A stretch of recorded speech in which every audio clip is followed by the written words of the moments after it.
여러분 안녕하십니까? 반갑습니다. 조박사 성령 119의 조원구 목사입니다. 우리는 지금 창세기, 출애굽기, 레위기까지 마치고 이제 민수기로 들어가 보는 시간인데요. 이 시간에는 서론적인 말씀을 좀 먼저 드려보려고 생각합니다. 우리가 성경을 읽을 때 그냥 무조건 읽으면 무슨 말인지 하나도 알 수가 없습니다. 총체적으로 줄기를 잡아 보도록 하겠습니다. 구약과 신약, 이게 성경이거든요. 구약도 언약의 약속에 대한 말씀이고 신약도 약속에 대한 말씀인데, 그래서 구약, 옛 언약, 신약, 새 언약, 이런 뜻이죠. 그래서 신구약은 약속에 대한 책이다, 이렇게 우리가 알고 있습니다. 그러면 구약에서의 언약과 신약에서의 언약은 뭐냐? 사실은요, 구약에서 언약이 신약에서 성취되는 것이라고 말씀드릴 수 있어요. 왜 그러면 신약도 언약이라고 말하느냐? 신약은 아담 언약이 그리스도를 통해서 이루어지는 성취의 과정에 있기 때문에 사실은 신약도 언약이다, 이렇게 보는 거죠. 다시 말씀드리면 예수 그리스도가 이 땅에 오심으로 완성되었다고 보지만 예수님께서 언약하신 말씀이 또 성취되고 있는 과정 속에 있기 때문에 구약, 신약, 이렇게 보는 거죠. 언약에서 출발이 뭐냐면 우리의 조상 아담에게 하나님께서 언약하십니다. 어떻게 언약하시느냐? 하나님이 아담에게 언약을 복으로 주시면서 어떤 복입니까? 나라를 이루어 주겠다고 하는 복으로 약속을 하시죠. 그래서 아담에게 주신 복이 뭐냐? 3대 복입니다. 첫째, 자손의 복, 땅의 복, 통치의 복, 이런 복입니다. 그래서 이 자손, 땅, 통치라고 하는 이 나라, 국민, 국토, 주권이라고 하는 이 나라에 대한 언약은 하나님이 아담과 그의 후손들에게 주시겠다고 약속하신 것인데, 이건 아담대에 이루어지는 것이 아닌 것이 분명합니다. 왜 그런가 하면 아담이 이루실 언약이라면 아담이 타락하지 않아야 맞죠. 그러나 아담이 타락한 것은 예수 그리스도가 둘째 아담과 마지막 아담으로 오셔서 첫 아담에게 언약하신 그 언약을 성취하실 것이라고 하는 말씀이 성경의 말씀이거든요. 그러면 구약에 있어서의 아브라함의 언약은 뭐냐? 아담 언약이 신약에서 성취되기 전에 하나님께서 아브라함을 선택하여 그의 후손들에게 약속을 하시죠. 그래서 아브라함과 그의 후손들을 통해서 자손, 땅, 통치가 모형적으로 이루어질 수 있도록 해주겠다고 약속한 것이 아브라함의 언약입니다. 그래서 구약시대에는 아담 언약이 아브라함을 통해서 모형적으로 이루어집니다. 그 모형적으로 이루어지는 그 성취를 통해서 하나님은 언약하시고 성취하시는 여호와가 맞죠. 그래서 이스라엘 백성들에게 하나님이 끊임없이 사건, 사고, 예언을 통해서 하시는 말씀이 나는 너희들을 애굽 땅 종되었던 곳에서 이끌어낸 여호와다. 여호와를 계속적으로 소개하죠. 네, 성경에 여호와가 꽉 차 있는 이유는 바로 이런 데 있는 겁니다. 그래서 아브라함에게 언약하신 3대 언약 가운데 자손 언약 성취가 이제 아브라함, 이삭, 야곱으로 이어지면서 야곱 때에 애굽으로 들어가죠. 하나님이 섭리 가운데 요셉을 애굽에 보내놓고 난 다음에 하나님께서 야곱의 일가족 70명을 애굽으로 이제 이전시킵니다. 그래서 애굽에 들어가죠. 애굽에 들어간 지 430년 동안 이스라엘 백성들이 번창하지요. 모세를 하나님께서 선택을 해서 그를 이스라엘의 지도자로 삼으시고 거기서 하나님이 모세를 통해서 이스라엘 백성들을 끌어내시죠. 그러면서 출애굽을 하고 홍해를 건너게 하시고 시내산 밑에서 아브라함의 언약 백성들인 이스라엘 백성들과 약속을 합니다. 그 약속이 십계명을 통해서 이루어지게 되죠. 그래서 십계명을 통해서 하나님이 이스라엘 백성들에게 너희는 가나안 땅에 들어가서 언약 백성으로 이렇게 살라고 주신 것이 십계명을 통해서 이루어지는 규례와 율례라고 하는 법, 그것입니다. 우리가 레위기에서 규례법과 율례법에 대해서 우리가 공부를 했죠. 그러면 이제 이스라엘 백성들이 광야에 들어와서 광야 생활을 어떻게 했는지 그 부분에 대한 것이 바로 민수기에 있습니다. 그러니까 여러분, 이 민수기는 그 민수기라는 말 그대로 민수기, 백성 민자죠. 숫자 할 때 그 수, 백성의 수를 센다는 말이거든요. 이 부분에 대해서 이해를 해야 민수기가 이런 것이구나 라고 여러분들이 이해하실 수 있습니다. 오늘은 제가 이 부분에 대한 것만 좀 말씀을 드리고 다음 시간에 본격적으로 민수기, 즉 이스라엘 백성들이 광야 생활 중앙으로 들어가서 그들이 광야 생활에서 어떤 일들을 겪었는지에 대해서 우리가 생각해 보려고 합니다. 여러분, 민수기에 보면 민수기 1장과 민수기 26장이 민수기를 대표하는 장입니다. 그럼 이게 뭐냐?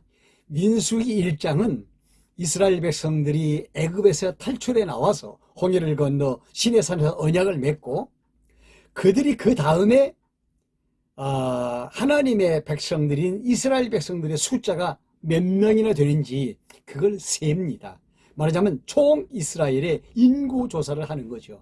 그러니까 애굽에서 나올 때 20세 이상 된 사람들의 수를 세는 겁니다. 각 지파별로 이제 인구 조사를 하게 되죠.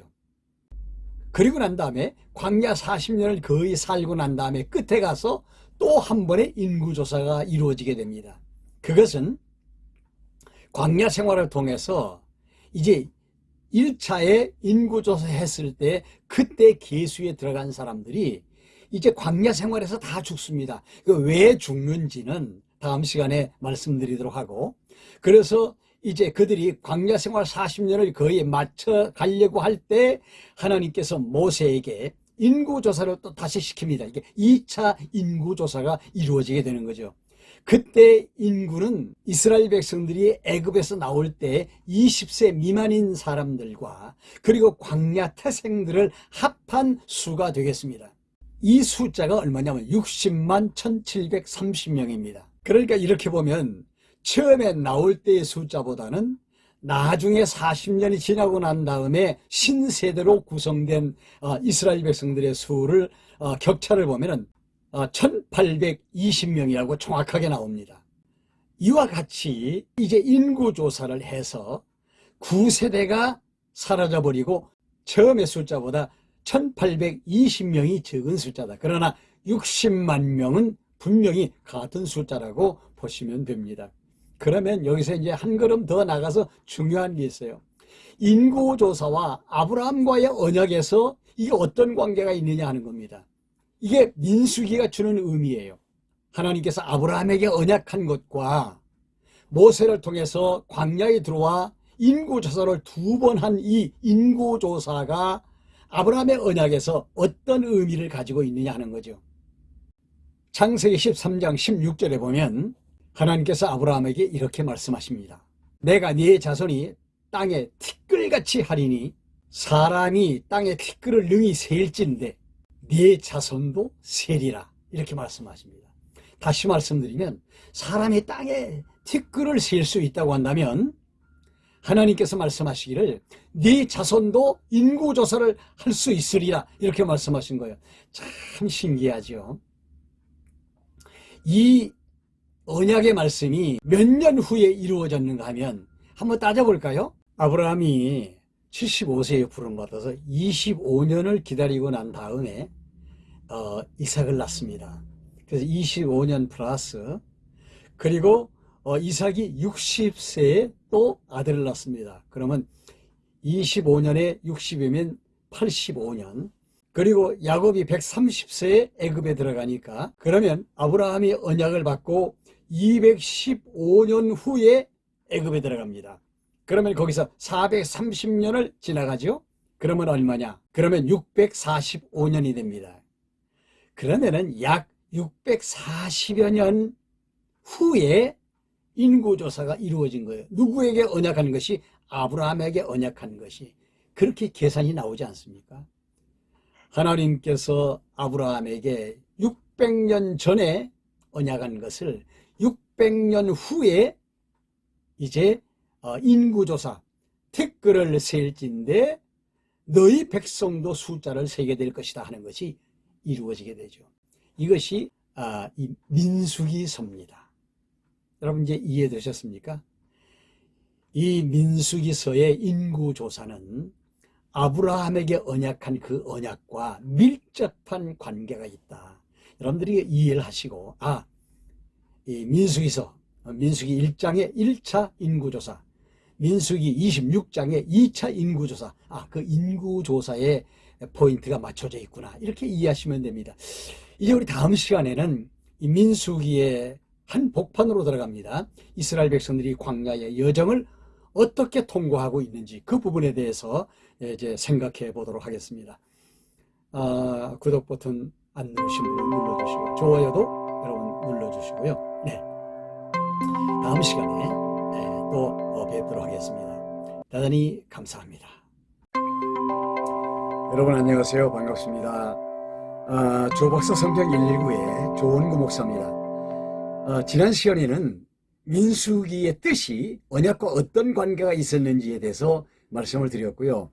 이 시간에는 내용 속으로 들어가서 이제 민수기 1장에서 9장까지의 내용이 하나님께서 가나안을 향하여 행군하는 이 광야 행군에 있어서 하나님이 대열을 정비시키고 준비하시는 작업을 1장에서는 인구조사를 합니다.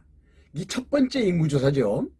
물론 이제 40년 거의 가까운 쪽에 가서 인구조사를 또 한 번 합니다만은 총계가 60만 3,550명입니다. 이 군대 숫자지요. 이 장정들을 각 지파별로 조직을 해서 회막을 중심으로 해서 진을 칠 때는 사면으로, 동편에는 유다 지파를 중심으로, 서편, 남편, 북편 이렇게 해가지고 진을 쳐서 자리를 잡게 하고, 행군할 때는 유다 지파가 제1선에서 깃발을 들고 앞에서 행진을 합니다. 물론 이제 그때 레위 지파가 성막의 기구들을 준비를 해서 앞에 나아가게 되죠. 이것이 1장과 2장에 대한 내용이고요. 이제 3장으로 들어가 보면 하나님께서 레위인을 구별하십니다. 이스라엘 백성들이 출애굽할 때 장자를 죽이는 애굽의 그 재앙에서 보호를 받았죠. 그래서 이스라엘의 장자들과 이스라엘의 짐승들의 첫 새끼는 하나님이 완벽하게 보호를 하십니다. 이것이 6월절 오바페스라고 하는 6월절이 절기가 된 거 잘 알고 계시죠? 그래서 하나님께서 이 광야 행군에서 레위인을 구별하시는데 어떻게 구별하시느냐? 너희들 애굽에서 너희들의 장자를 살렸지 않느냐? 그건 내 거다. 그 장자를 대신해서 내가 레위인을 내 것으로 구별하겠다. 그래서 레위인은 이제 하나님의 소유가 됩니다. 네, 기업도 하나님을 기업으로 삼게 해서 땅 군대에서도 물론 나중에 가서 알게 되겠지만 빠지게 됩니다. 이 레위인을 세우실 때 아론 계열의 제사장들의 그 휘하에 두고 그 제사장들의 관리를 받으면서 레위인이 아론의 후손들인 제사장들을 도울 수 있는 직책으로 이렇게 임명을 받게 됩니다. 그래서 이제 레위인 중에서는 고핫 자손이 특별히 임무를 주는데 어깨에다가 성구를 메고 운반하는 일을 하나님께서 명하십니다. 그래서 이 레위 자손의 계열을 따라서 그들이 해야 될 일, 즉 회막과 관련된 그런 일들을 다 하나님께서 맡겨주십니다. 이것이 3장과 4장의 내용이고요. 5장에 가면은 불결한 자들을 하나님께서 정결하게 하는 방법들을 가르쳐 주시고요. 특별히 나실인에 대한 말씀을 하십니다. 하나님께 바쳐진 자, 나실인. 그 나실인은 포도주나 독주를 마시지 말고 머리에 삭도를 대지 말라. 즉 머리를 기르라고 말씀하시죠. 이 나실인의 특징이 뭐냐면요, 머리를 기르는 겁니다. 삼손도 머리를 길렀고, 그리고 사무엘도 머리를 길렀고요. 그리고 예수님도 머리를 기르시지 않았습니까? 그래서 나실인, 바쳐진 자에 대한 말씀을 쭉 해주고 계십니다. 7장과 8장, 9장의 내용은 이렇습니다. 각 지파별로 세워진 족장들이 하루씩 계속해서 하나님 앞에 예물을 드리는 예식이 시작이 됩니다. 엄청난 예물을 하나님 앞에 드리게 되죠. 그러면서 하나님께서 그 예물들을 관리하고 회막 봉사를 위해서 레위인들이 어떤 임무를 행해야 되는지에 대해서 또 다시 한번 말씀을 주시면서 왜 레위인을 이렇게 구별해야 되느냐, 그걸 다시 한번 또 말씀을 해 주십니다. 그러면서 그들이 두 번째 유월절을 지키게 되죠. 그리고 이제 10장에서 25장까지의 내용이 뭐냐 하면은 하나님께서 이스라엘 백성들을 시련시키면서 구세대와 신세대를 이렇게 나누시는, 그래서 구세대를 광야에 묻고 신세대만이 요단강을 건너서 가나안 땅에 들어갈 수 있도록 하시는 섭리가 나타납니다. 그것이 1차 시련, 2차 시련, 3차 시련. 그래서 이 세 번의 시련을 통해서 구세대와 신세대를 나누시는 하나님의 섭리를 보여주시고 있습니다. 여러분, 1차 시련은요, 민수기 10장에서 15장까지의 내용입니다. 은으로 나팔을 만들려고 합니다. 그 나팔을 가지고 그 신호를 해서 백성들이 움직일 수 있게 하시는 거죠. 그리고 행군을 할 때 유다지파의 깃발이 제일 앞에 가도록 하나님의 명령하시고요. 다른 지파들이 쭉 이제 따라가게 되죠. 모세는 괴가 출발할 때도 기도하고 그 괴가 멈추고 이스라엘 백성들이 진을 칠 때도 기도하고, 이렇게 모세는 처음과 나중에 기도하는 그런 일을 합니다. 11장에 가서 보면 이스라엘 백성들은 끊임없이 하나님을 원망하기 시작합니다. 또 원망하는 거예요. 불평하는 자들이 투덜거리면서 따라오니까 뒤에 처지게 되겠죠. 그래서 꼬리 부분에 하나님이 하늘에서 불을 내려서 그들을 태워 죽입니다. 이런 끔찍한 사건, 불벼락을 맞은 거라고 볼 수 있죠. 이거를 다베라 사건이라고 불러요. 고기를 안 먹으니까 기운이 없다든지, 파와 부추와 마늘을 못 먹으니까 이 정력이 떨어진다든지, 이런 것 때문에 불평하기를 시작합니다. 심지어 그들이 진을 쳤을 때 그 천막 앞에 나와서 온 식구가 옛날 음식 달라고 막 울면서 소리를 지릅니다. 아주 가관입니다. 모세가 너무 안타까우니까 하나님 앞에 기도하죠. 하나님께서 모세에게 이렇게 말합니다. 장로급에 해당하는 그 70인의 대표를 세워라. 그리고 회막 문 앞으로 다 모이게 해라. 하나님께서 뭘 보여주시는가 하면, 하나님이 신이 그들에게 임하니까 그들이 막 예언을 합니다. 백성들이 깜짝 놀라죠. 왜 이런 모습을 보여주는가 하면, 하나님이 누구에게든지 당신의 신을 보내면 이렇게 예언할 수 있다. 너희는 모세의 말을 들어라. 왜 안 듣느냐 하는 본보기를 보여주신 것이라고 생각이 듭니다. 모세는 하나님 앞에 말합니다. 하나님, 이 백성들이 고기를 달라고 하는데 지금 우리가 애굽에서 가지고 나온 이 짐승 다 잡아도 이 사람들 먹이겠습니까? 큰일 났습니다. 하나님, 고기 달라는데 어떻게 하면 좋습니까? 라고 막 하나님 앞에 기도를 합니다. 하나님께서 야야, 내가 못하는 게 있느냐? 내 능력이 무엇이 부족하냐? 내가 너희들에게 고기를 주겠다. 그렇게 하시고 하나님이 어디선가 메추라기 떼를 막 몰아다가 그냥 쫙 몰아다가 이스라엘의 그 진영에다가, 그들이 머물고 있는 진영에다가 막 퍼붓습니다. 막 메추라기 떼들이 막 손에 잡힐 정도로 막 얼마나 많은 메추라기들이 막 그냥 퍼덕거리고 돌아다니는지요. 그래서 그때 그 메추라기를 잡았는데, 그 메추라기를 1인당 뭐 자루가 얼마나 큰 건지 모르겠습니다만은 환산해서 계산하면 한 사람 앞에 10포대씩을 잡은 거나 마찬가지입니다. 근데요, 하나님이 진노하셔서 그들이 고기를 씹을 때 그 고기가 이빨 사이에 끼어 있을 때 막 죽습니다. 급사하는 거죠. 여러분, 12장으로 넘어가 보면요, 모세가 구수 여인을 취합니다. 이걸 보고 있던 모세의 누이 미리암과 그 형 아론이 지도자로서 어떻게 그런 일을 할 수 있느냐 하면서 비방하기를 시작합니다. 하나님께서 노하신 거죠. 왜 그랬느냐? 모세는 죽이든지 살든지 하나님의 주권 안에 있는 하나님의 종입니다.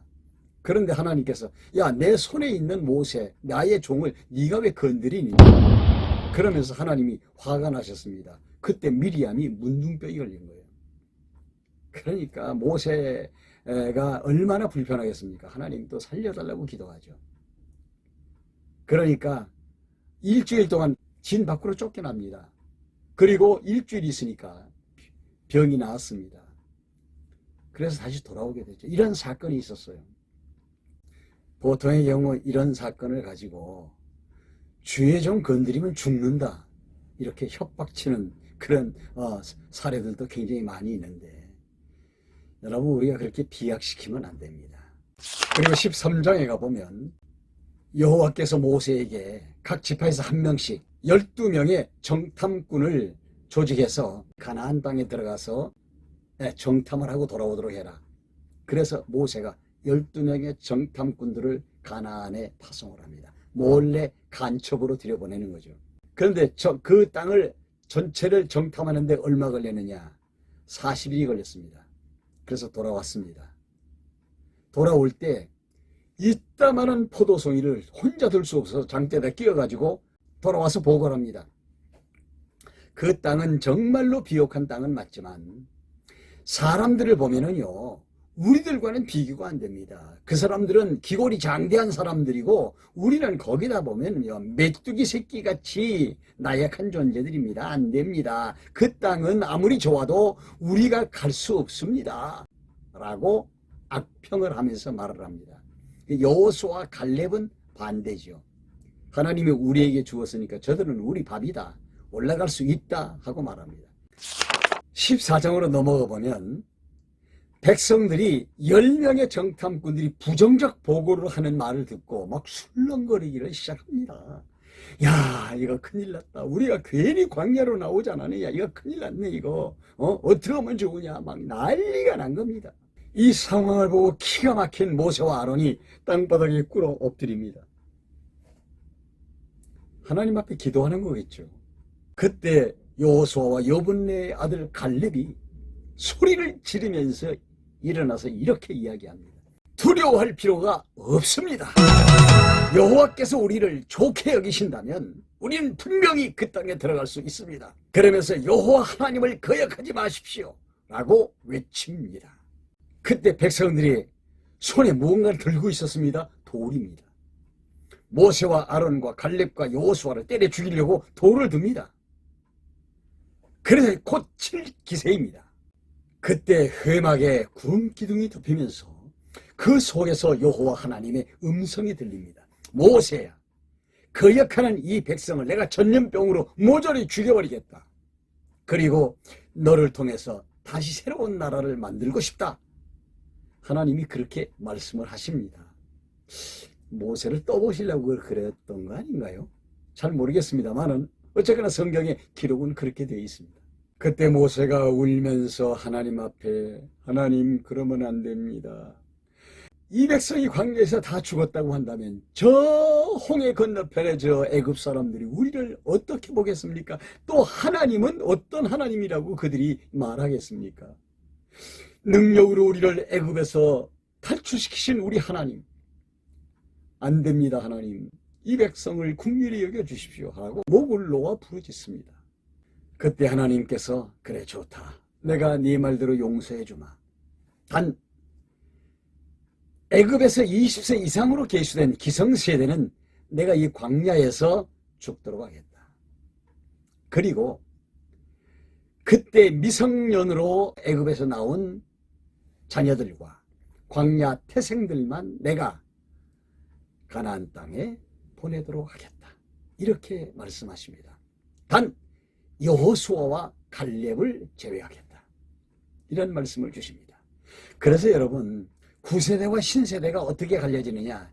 이거 시련을 통해서 갈라집니다. 지금 우리 1차 시련에 대한 내용을 지금 살펴보고 있죠.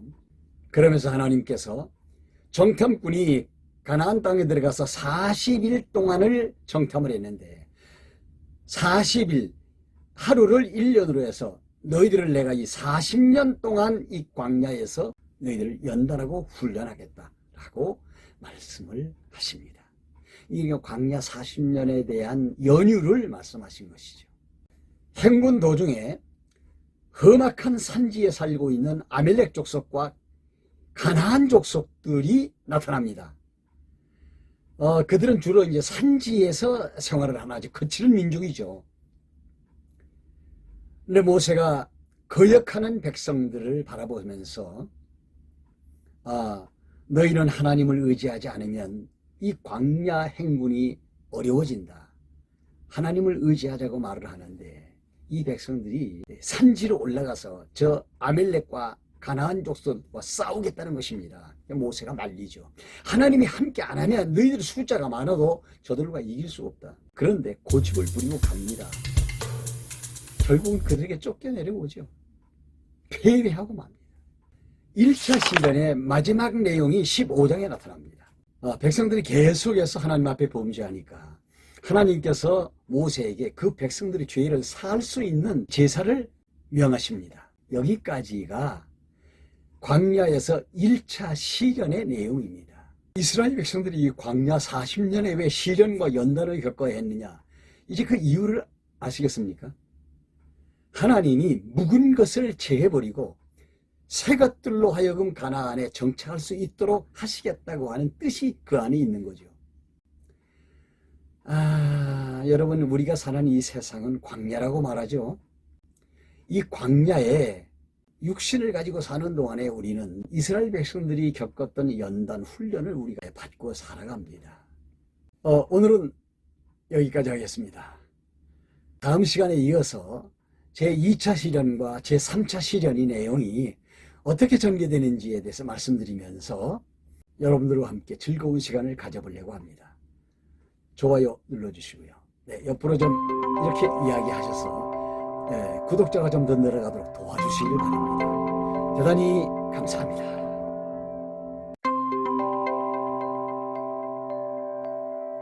여러분 안녕하십니까? 반갑습니다. 조박사 성경 119 민수기 바로 알기 제3부 시작하도록 하겠습니다.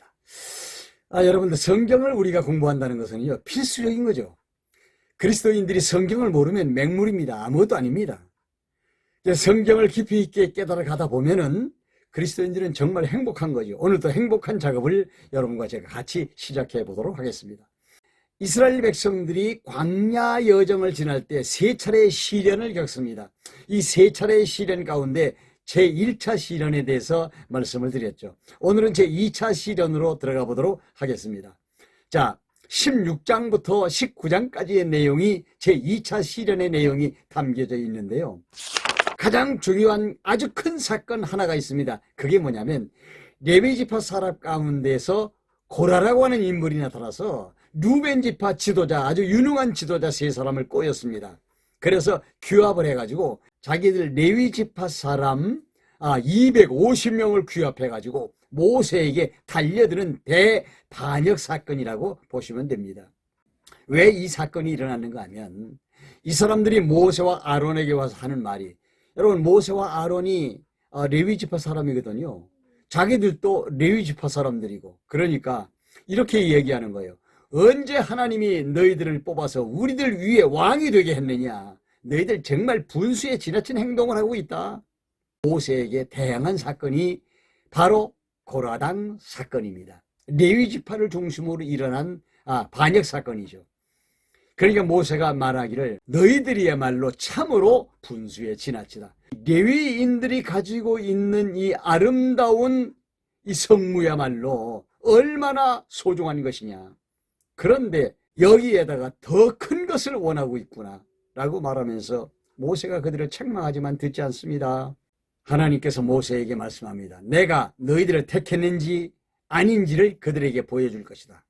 모세는 그들에게 말하기를 내일 향로를 가지고 회막 앞에 모여라. 향로에 불을 담아오는 것은 하나님께 분향하기 위해서, 즉 하나님께 제사하기 위해서 취하는 그런 규례거든요. 하나님 앞에 제사장에 분향을 할 수 있는 사람들이라면 내일 아침에 가지고 나와라. 그렇게 말하고 그 다음날 아침에 사람들을 모읍니다. 여기서 큰 사건이 벌어진 거죠.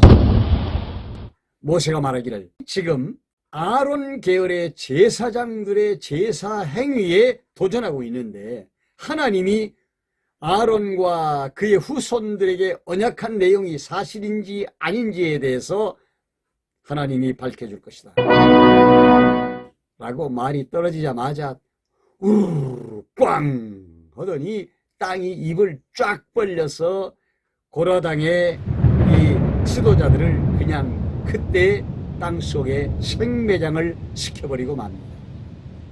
잠시 후에는 하늘에서 불벼락이 내려 250명의 레위인들을 불태워 사르게 합니다. 깜짝 놀랄 사건이 벌어지게 된 거죠. 이스라엘 백성들이 울고 불고 난리가 났습니다. 이런 사건을 보면은 두려워하고 하나님 앞에 엎드려서 회개해야 되는데 이스라엘 백성들은 정반대입니다. 오히려 더 이런 사건들을 통해서 모세에게 달려들기를 시작하는 거죠. 당신들은 지금 우리 백성들을 이 광야에서 모조리 지금 죽이려고 계획을 세우고 있다. 당신들 때문에 얼마나 많은 사람들이 지금 죽고 있느냐. 그들이 이렇게 말하고 있을 때 회막에 구름이 덮입니다. 여호와의 영광이 나타나게 됩니다. 하나님께서 그때 음성을 들려주기를 모세야, 이 반역하는 무리들에게서 떠나라, 이렇게 말씀하십니다. 내가 이들을 없애버릴 것이다. 그때 모세가 땅바닥에 엎드려 기도하다 잠시 일어나더니 자기 형 아론에게 빨리 당신은 향로에 불을 피워서 백성들에게 나아가서 백성들을 위하여 하나님 앞에 분향하고 백성들을 위하여 하나님 앞에 속죄의 제를 드리십시오. 급하게 아론을 파송해서 보냅니다. 근데 이때 이미 전염병이 돌기를 시작했어요. 그러면서 그 짧은 시간에 백성들 14,700명을 죽입니다. 여기저기서 막 사람들이 죽어 넘어져 갔는데 막 난리 법석이 일어난 것이죠. 아론이 이렇게 분향을 하면서 죽은 자들과 산 자들 사이에 서서 하나님을 향하여 기도할 때 그때 전염병이 멈추게 됩니다. 이제 고라당의 사건은 17장으로 또 이어집니다. 하나님께서 그 백성을 깨우치기 위해서 모세에게 이렇게 말씀하십니다. 너는 각 지파의 지파장들의 그 지팡이를 회막 안에 넣도록 해라. 그리고 그 지팡이에다 각 지파의 이름을 쓰고 레위 지파의 아론의 지팡이에는 아론의 이름을 써라. 그리고 다음날 어떤 일이 벌어지는지 너희들이 보게 될 것이다. 그래서 모세는 시킨 대로 합니다. 12개의 지팡이를 법궤 앞에 쭉 진열을 하고 각 지파의 명찰을 달고 그리고 레위 지파를 대표하는 아론의 지팡이에는 아론의 이름을 씁니다. 다음 날입니다. 그 말라있는 지팡이 중에 하나가 움이 트고 싹이 나고 꽃이 피고 열매까지 맺혀있는 현상을 본 것입니다. 아론의 지팡이입니다. 그 지팡이가 살구나무 지팡이였던 것 같아요. 살구가 열린 것이지.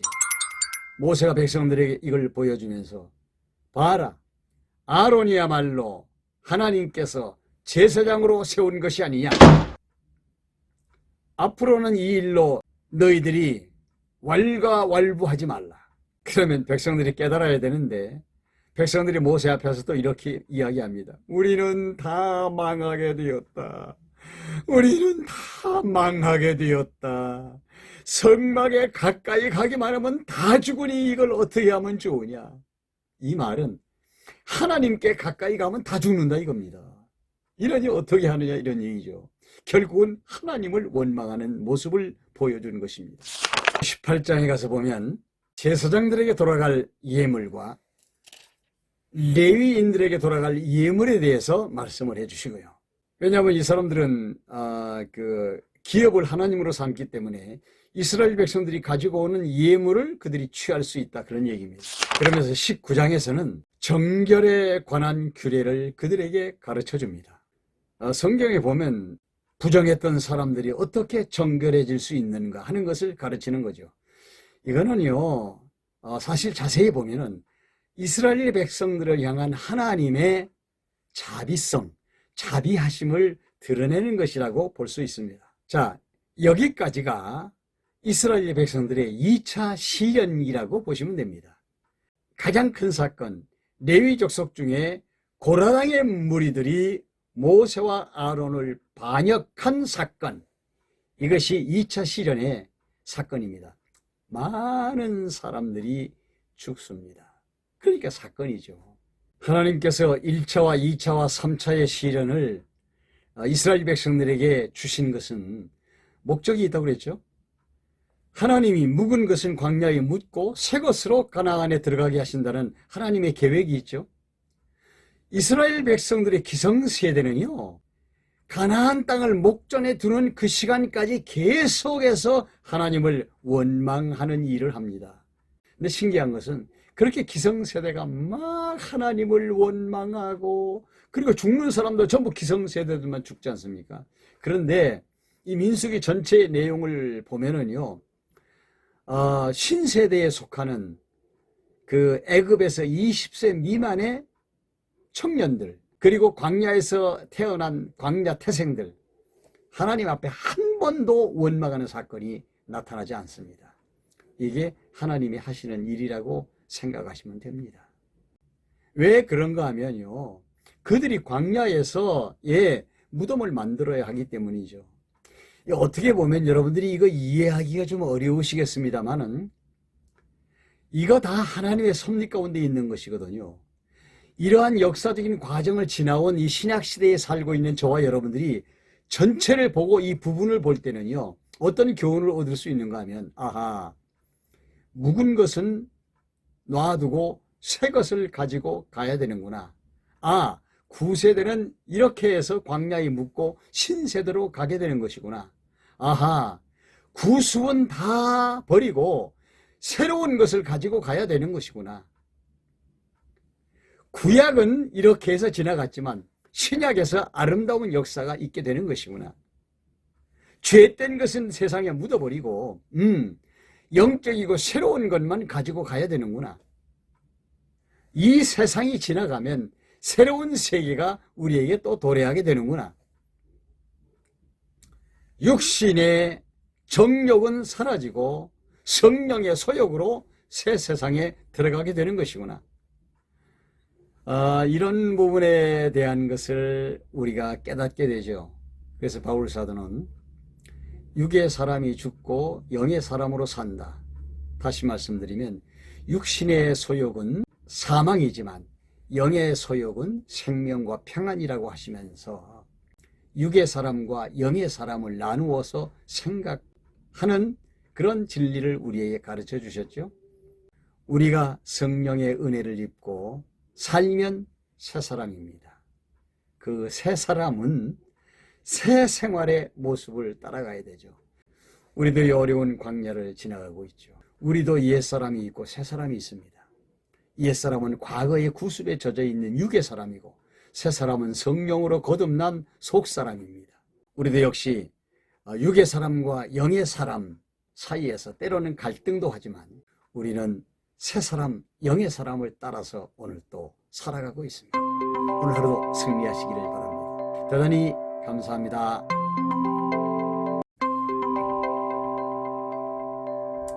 여러분 안녕하십니까? 조박사 성경 119 민수기 발효알기 제4부 시작하도록 하겠습니다. 먼저 서론적으로 말씀드리고 싶은 것은 우리에게 만약에 성경이 없었다면 우리가 하나님을 알 방법은 없는 거죠. 성경은 두 가지 기능이 있습니다. 하나는 하나님을 도무지 찾아갈 수 없고 하나님을 도무지 발견할 수 없는 죄성을 가진 인간이 하나님을 알 수 있는 계시를 성경에 담아 놓았습니다. 두 번째는 하나님께서 성령으로 거듭나게 한 하나님의 백성들에게 이 세상에 사는 날 동안에 하나님이 경외하기를 배울 수 있도록 교과서로 준 것이 성경입니다. 자, 오늘도 이 성경에 기록된 하나님의 말씀 안에 민수기서에 나타난 이스라엘 백성들의 3차 시련에 대해서 말씀을 드려보도록 하겠습니다. 신광야 가데스에 왔을 때 일어난 사건이죠. 메마르 땅 이 광야에서 자기들을 죽이려고 한다고 소리를 지르면서 모세를 원망합니다. 석류도 없다, 곡식도 없다, 무화과도 없다. 그저 있는 것이 그 메마르고 팍팍한 만나밖에는 없다.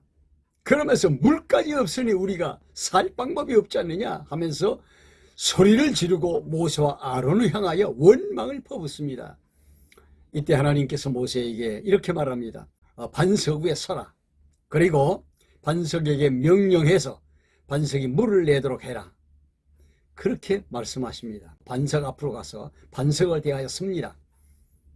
그런데 거기서도 계속해서 백성들이 모세를 원망하니까 모세가 심령이 상했어요.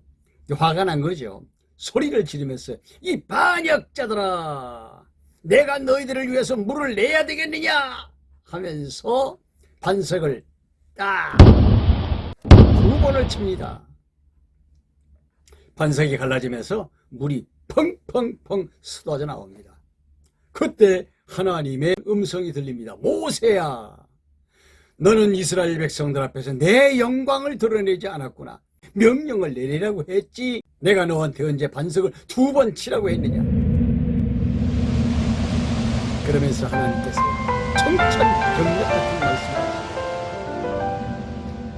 너는 아론과 함께 가나안 땅에 들어가지 못할 것이다 라고 말씀을 하십니다. 소소한 거죠. 얼마나 모세와 아론이 고생을 많이 했습니까? 그런데 결국은 가나안 땅에 들어갈 수 없게 했습니다. 이것도 사실 영적으로 보면 깊은 뜻이 있어요. 모세가 광야에서 자기의 삶을 끝내는 것과 여호수아라는 말은 예수라는 말이거든요. 여호수아, 즉 예수가 가나안 땅에 들어가는 것은 영적으로 굉장한 의미 있습니다. 율법 시대가 끝나면 여호수아 시대, 은혜 시대에 예수 시대에 구원의 시대가 온다는 것을 말씀해 주시고 있죠. 자, 뭐 이런 얘기 하려면 시간이 없습니다. 모세는 이제 마음이 급해졌어요. 가나안 땅엔 못 들어간다고 하지. 지금 가나안 땅에 가기 위해서 행군은 계속해야지. 그래서 모세가 보니까 에돔 족속이 진을 치고 있는데 거기를 통과하면 빨리 갈 수 있는데 갈 수가 없는 거예요. 그래서 에돔 왕에게 사람을 보내서 우리가 애굽에서 2차 여차 하여 여기까지 왔는데 당신들은 우리 조상 야곱의 형님이 아니냐. 그러니까 부탁인데 우리가 당신들의 동네로 좀 지나가게 해달라. 그렇게 부탁을 했습니다. 절대로 그렇게 할 수 없다고 거절을 합니다. 그래서 더 이상 싸울 수는 없고 해서 이제 남쪽으로 이제 내려오기 위해서 이제 준비를 합니다. 그러면서 호르산 근방에 와서 아론이 세상을 떠나죠. 물론 이제 미리암은 가데스에 들어왔을 때 이미 세상을 떠났고 하나님께서 모세와 아론에게 말합니다. 엘르아스를 데리고 산으로 가라. 호르산으로 가라. 그런 말이죠. 내가 아론을 데려갈 것인데 아론 대신에 그의 아들 엘르아살에게 아론의 옷을 입혀서 제사장을 삼아라. 그렇게 말씀하십니다. 결국 아론은 그 호르산에서 죽습니다. 30일 동안 이스라엘 백성들이 슬퍼하면서 그의 장례를 치르죠. 그러면서 그 백성들을 데리고 또 행군을 시작을 합니다. 그리고 그들은 남쪽으로 홍해 쪽으로 계속 발걸음을 옮겨갑니다. 여기서 이스라엘 백성들이 모세를 향해서 원망을 퍼부으면서 왜? 길이 멀어졌다는 것이죠. 내려오면서 아랏 왕이 이스라엘을 두려워하는 나머지 전쟁 준비를 하고 있습니다. 이 아랏 왕에게 패배를 안겨주고 그들은 계속해서 남쪽으로 자리를 이동합니다. 그런데 이게 말이 아닙니다. 이스라엘 백성들을 보면 그 가축들을 데리고 가야 되죠. 어린 것들을 또 업고 또 뭐 이렇게 해서 데리고 가야 되죠. 그러니까 또다시 불평이 일어나기를 시작하죠. 여기저기서 막 모세를 때려 죽여야 된다고 소리를 지르고 막 난리가 났습니다. 그때 여호와께서 독사를 보내가지고 막 이스라엘 백성들을 막 몰아제낍니다. 여기저기서 막 독사에 물려가지고 몸이 퉁퉁 부어가지고 사람들이 막 죽어 넘어져가는데 막 세상에 난리도 이런 난리는 없습니다. 이 광야를 걸어가는데 그냥 막 무는 거예요. 이때 모세에게 찾아와서 백성들이 우리 살려달라고 막 아우성을 칩니다. 하나님께서 모세에게 말씀하기를 큰 장대에다가 구리뱀을 만들어가지고 거기 매달아서 높이 세워라. 이것을 쳐다보는 자가 살게 될 것이다 라고 모세에게 말씀하십니다. 그 말대로 장대에다가 구리뱀을 달아서 높이 세웁니다. 백성들이 모세의 말을 믿고 바라보는 자는 해독을 받고 바라보지 않는 자는 죽고 하는 일이 광야에서 벌어지게 된 거죠. 그들은 또 그것을 떠나서 오봇에 진을 치고 그리고 모압 광야에 있는 아바림에 또 진을 칩니다. 그리고 좀 더 지나가서 아르논강 줄기에 이제 짐을 또 풉니다. 아모리 땅 근처까지 가게 되는 것이죠. 물이 없으니 하나님께서 백성들에게 내가 이 백성들에게 물을 먹이겠다고 말씀하시면서 또 물을 주어 먹게 하십니다. 아모리 사람들이 사는 경계에 왔습니다. 아모리 왕 시온에게 우리가 지금 이 지역을 통과할 테니까 길을 좀 내주면 안 되겠느냐 하고 사정을 합니다. 그러나 아모리 왕 시온이 듣질 않습니다. 결국은 전쟁이 일어났습니다. 하나님께서 아모리 왕 시온을 쳐 죽이게 하십니다. 결국은 아모리 족속들을 쫓아내고 올라가면서 아모리 족속들이 점령하고 있던 땅들을 접수합니다. 그러고 나니까 바산 왕 옥이라고 하는 자가 또 군대를 거느리고 이스라엘과 전투를 하려고 합니다. 결국 바산 왕 옥도 결국은 죽습니다. 22장으로 넘어가 보도록 하겠습니다. 이제 이 이스라엘 백성들이 아모리 왕도 죽이고 바산 왕 옥도 죽이고 그러면서 이제 올라오고 있으니까 이 모압 왕이 이제 겁이 났습니다. 모압 왕 발락이 주술사입니다. 주술사, 뭐 선지자는 아닌 것 같아요. 주술사 발람을 꼬여서 복채를 주면서 올라오고 있는 이스라엘 백성들을 저주하라고 합니다. 그러니까 이 발람이 이제 돈의 유혹을 받을 수밖에 없죠. 그래서 이스라엘 백성들을 저주하려고 단을 쌓고 제사를 지내면서 그 백성들을 저주하려고 하는데 하나님이 그 입술에 이스라엘 백성들을 축복하는 말을 넣어줍니다. 그래서 저주하려고 서면 축복이 나오고 또 저주하려고 서면 축복이 나옵니다. 재미있는 사건이 있죠. 이스라엘 백성들을 저주하기 위해서 나귀를 타고 가는데 이 나귀가 좁은 그 양쪽 벽에 있는 좁은 그 골목길을 지나가는데 막 벽에다 대고 막 비빕니다. 안 가고. 그러니까 발람 선지자가 나귀를 막 3번씩이나 때리죠. 그때 나귀의 입이 열려가지고 왜 때리느냐고 그러면서 주인에게 막 달려들죠. 내가 너를 때릴 수밖에 없지 않느냐. 그러니까 나귀가 말이 주인님 저 앞에 지금 천사가 지금 길을 막고 칼을 빼들고 서 있는데 내가 어떻게 가라는 말입니까? 뭐 그런 얘기가 나옵니다. 하나님이 짐승의 입도 열어서 말을 하게 하시는 것. 그리고 24장에 가서 보면 하나님이 발람의 입을 열어서 이스라엘을 노래하게 합니다. 이스라엘아 너를 축복하는 자마다 복을 받을 것이요 너를 저주하는 자마다 저주를 받을 것이니라. 이렇게 노래를 하죠.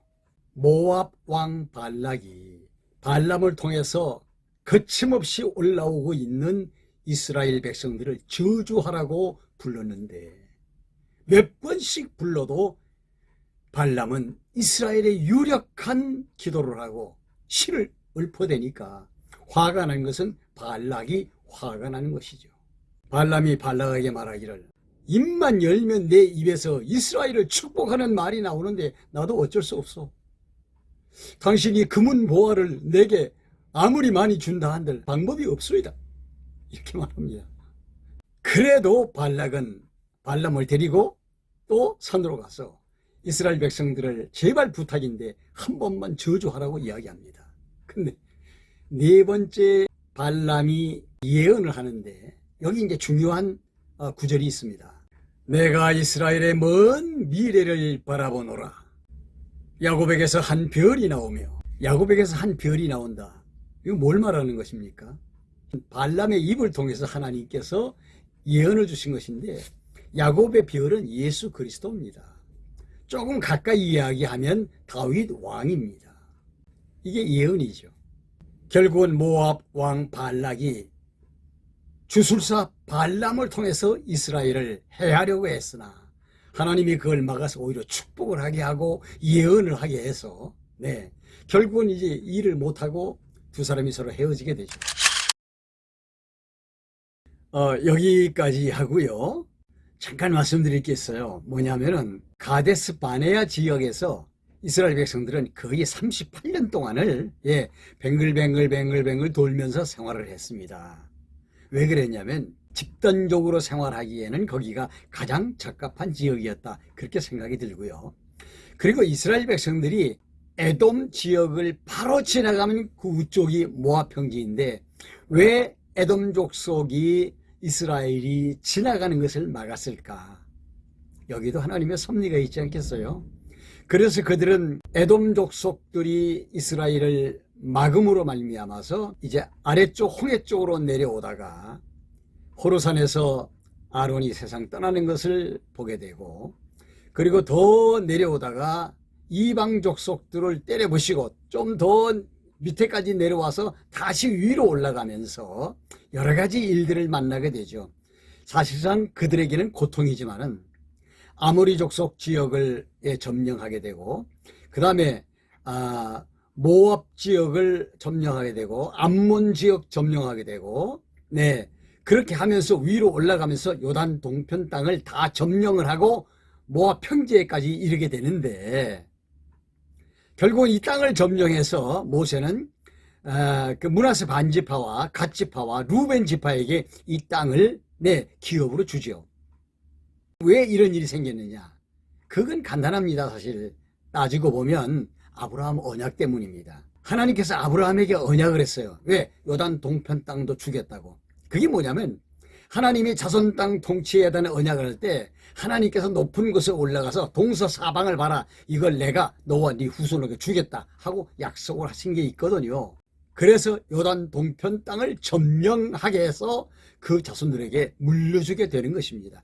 성경은요, 이와 같이 하나도 빈틈이 없어요. 특별히 언약 섭리와 관련해서 성경을 보면요, 성경이 쫙 풀어지게 되는 것을 보게 됩니다. 조박사 성경 119. 다음 시간에 또 뵙도록 하겠습니다. 대단히 감사합니다. 여러분 안녕하십니까? 반갑습니다. 이 시간에는 민수기 마무리를 하도록 그렇게 하겠습니다. 지난 시간에 백성들의 3차 시련을 말씀을 드렸는데 조금 남았으니까 연결해서 말씀드리고, 그리고 민수기를 마무리하도록 하겠습니다. 여러분, 성경은 언약과 성취로 되어 있습니다. 왜 언약과 성취로 되어 있느냐? 하나님이 시작하시는 역사가 하나님이 마치시는 역사로 종결될 때에 그 중간의 공간적 세계는 언약하신 하나님이 그 언약을 이루시는 것으로 말미암아 하나님 당신 자신의 존재를 죄로 타락한 인간들에게 보여주시기 위함이죠. 정말 중요한 것이 있습니다. 그것이 뭐냐면 구약에서 모세오경이라고 말하는 창세기, 출애굽기, 레위기, 민수기, 신명기죠. 이것이 왜 중요하냐면 이것이 구약 전체를 이해하는 것과 신약 전체를 이해하는 데 있어서 밑바탕에 깔려있는 베이스입니다. 모세오경을 이해하지 못한다면 이스라엘의 전반적인 역사도 이해가 안 되고요. 그 다음에 선지자들의 예언도 이해가 안 됩니다. 예언서 전에 욥시편, 잠언, 전도, 아가서라고 하는 시가서가 있죠. 이것도 역시 이해가 안 됩니다. 그리고 신약에 넘어와서 왜 신약의 역사가 이렇게 진행이 되어지느냐, 이것도 사실 구약의 모세오경이 없으면 이해하기 힘듭니다. 창세기부터 이제 민수기에 이르는 이 과정을 가능한 한 리얼하게 재미있게 해나가는 이유는 이것이 바탕에 깔리지 않는 한 성경 전체를 이해하는 데 굉장히 어려움을 겪게 됩니다. 그러니까 말하자면 창세기에서부터 신명기까지 이르는 내용을 파악할 수가 없다고 한다면 모세오경을 기반으로 해서 펼쳐지는 하나님의 역사 섭리와 그 다음에 예언 섭리에 대한 것은 이해하기가 어렵다는 얘기죠. 오늘 또 이런 측면에서 민수기 마무리를 잘 해보도록 하겠습니다. 25장으로 넘어가 보도록 하겠습니다. 25장에 가면 모함 여자들의 유혹에 빠져서 이스라엘 백성들이 모함 여인들과 몸을 섞습니다. 모함 여인들의 유혹을 받아서 그들이 지내는 제사에 참여하여 우상에게 절을 하는가 하면 그 여인들과 함께 음란한 행동을 합니다. 하나님이 그걸 보시고 엄청나게 화를 내시지요. 하나님께서 모세에게 말씀하십니다. 모압 여인과 음란한 행위를 한 자들을 추론해서 그들을 처형시키라고 말씀하십니다. 그러니까 막 백성들이 엉엉 울기를 시작합니다. 그런데도 불구하고 한 이스라엘 남자가 미디안 여자 하나를 데리고 자기 천막으로 들어가는 것을 보았습니다. 누가 보았는가 하면 아론의 정손자 비느하스가 보고 창을 가지고 달려 들어가서 그 두 남녀를 죽입니다. 하나님의 분노를 가라앉힌 거죠. 이때에 전염병이 돌았는데 이 전염병으로 죽은 자들이 24,000명이나 됩니다. 충격적인 사건이죠. 이스라엘 백성들이 시딤이라는 곳에 머물러 있을 때 일어난 사건입니다. 미디안 여자와 함께 죽은 자가 누구냐면 시므온 지파의 시므리라고 하는 사람이에요. 죽은 여자는 미디안족의 한 수장인 수르의 딸 고수비라고 성경에 나와 있습니다. 사실은 이 미디안 사람들이 미인계를 써서 이스라엘 백성들을 사실은 타락시킨 거죠. 하나님께서 미디안을 원수로 생각하고 미디안을 치라고 말씀하십니다. 자그마치 2만 4천 명의 사람이 죽고 난 다음에 하나님께서는 모세를 통해서 남아있는 자들의 수를 세라고 말합니다. 이것이 제26장입니다. 20세 이상 된 남자 장정들의 수를 세니까 각 지파별로 도합이 60만 1730명입니다. 이것이 신세대 인구조사라고 볼 수 있습니다. 이렇게 보면 음행사건으로 인하여 2만 4천 명이 죽었는데 이때 죽은 사람이 애굽에서 나올 때 20세 이상으로 계수된 첩분 인구조사에 들어가 있던 사람들이 마지막 죽은 것이 아니냐, 그런 추측을 해볼 수가 있습니다. 2만 4천 명이 죽은 사건 이후에 하나님은 남아있는 자들의 수를 세라고 말씀하셨기 때문이죠. 하나님은 이렇게 철저하게 당신이 말씀하시는 대로 실천에 옮기십니다. 그러니까 언약하셨으면 반드시 그 뒤에 성취가 따라오는 거죠. 거기서 드러나는 것은 뭐냐? 아하, 하나님은 살아서 존재하시는, 그리고 언약하시고 성취하시는 여호와가 맞다. 이거 증거하는 것입니다. 성경에는 어떤 사건이든 그 사건 속에는 하나님의 살아계심에 대한 존재가 드러나게 되어 있습니다. 그런데 신기한 것은 인구조사를 하는데 레위인은요 1개월 이상 된 사람들을 숫자를 셉니다. 2만 3천 명입니다. 왜 그런가 하면 레위인들은 전쟁에 투입이 되지 않기 때문이죠. 27장에는 슬로보아스의 딸들이 모세에게 기업을 요청하는 내용이 나옵니다. 무슨 얘기인가 하면 남자들에게 앞으로 이제 가나안 땅에 들어가면 땅이 기업으로 주어질 텐데 슬로보아스는 아들이 없습니다. 딸만 있어요. 그러니까 그의 딸이 와가지고 우리 아버지는 고라당에도 가입을 안 했고 그냥 순수하게 사시다가 돌아가시는데 아들이 없으니까 딸들에게도 기업을 주셔야 되지 않겠습니까? 하고 건의라는 거죠. 하나님께서 주라고 말씀하십니다. 같은 지파 안에서 결혼을 해라. 그런 조건으로 땅을 기업으로 주라고 말씀하십니다. 그리고 모세에게 슬픈 말씀을 하나님이 하십니다. 모세야, 정말 안 됐지만 너는 가나안에 들어갈 수가 없다. 무리바 물 사건 때문에 내가 너를 가나안에 들여보내지 않겠다라고 말씀하십니다. 그러나 사실은 이건 하나님의 계획 속에 이루어진 일이라고 보아야 맞습니다. 모세 시대가 끝나야 여호수아 시대가 돌아오게 되는 거죠. 그리고 하나님께서는 모세에게 여호수아를 네 후계자로 임명하라고 말씀하십니다. 그래서 모세는 여호수아를 데려다가 엘르아살과 모든 백성들이 보는 앞에서 안수하여 그를 자신의 후계자로 삼습니다. 28장에는 하나님 앞에 드리는 제물에 대해서 말씀하시고요. 29장에는 절기에 하나님 앞에 드릴 제물에 대한 말씀을 해주시고 있고요. 자손 언약의 마지막 장인 민수기 30장에서는 서약에 대한 규례를 말씀해 주시고 있습니다. 여기까지가 이제 자손 언약 성취에 대한 마무리예요. 이제 민수기 31장부터 시작해 가지고 36장까지의 내용은 요단 동편 땅을 갓 지파와 루벤 지파와 므낫세 반 지파에게 분배하는 내용이 나옵니다. 그것이 36장까지 이어지고요. 그 다음에 드디어 모세가 이스라엘 백성들에게 설교를 하고 가르치는 모압 평지에서의 모세의 교육이 기록된 것이 신명기입니다. 여기까지입니다. 다음 시간에는 신명기에 들어가도록 하고요. 마무리를 하려고 합니다. 하나님께서 창세기 12장에 아브라함을 소명하죠. 아브라함을 불러서 가나안 땅으로 가라고 말씀을 하십니다. 그러면서 아브라함에게 세 가지를 약속합니다. 하나는 뭐냐? 내가 네 자손을 저 하늘의 별처럼 많게 해주겠다. 사람들이 티끌을 셀 수가 있다고 한다면 네 백성도 셀 것이다.